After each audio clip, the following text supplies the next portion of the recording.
Welcome back to Learning with the Difference. News headlines for 28th of April. And first of all, national news. PM Modi to visit Germany, Denmark, France in May. Over 100 patients evacuated as fire breaks out in Tamil Nadu hospital. No major global problem can be solved without India, German minister.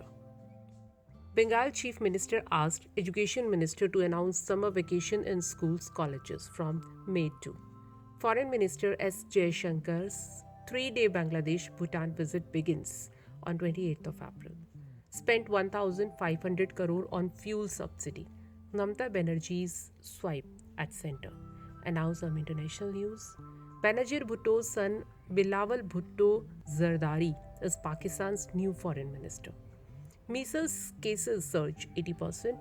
Other diseases could follow. UN.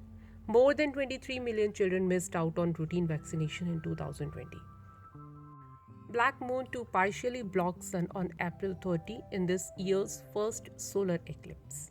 Russia cites unfriendly steps for gas supply halt to Poland, Bulgaria. Low dose aspirin may cause more harm than benefit for some, say new rules. Russia withdraws from UN's tourism body over war with Ukraine. And now some sports news. IPL 2022. Michelle Marsh, Tim Seifert joined DC training session after recovering from COVID-19. IPL 2022. Rajasthan Royals pacer Kuldeep Singh aims to hit 150 km per hour. And that's all for today. Thank you to all of you.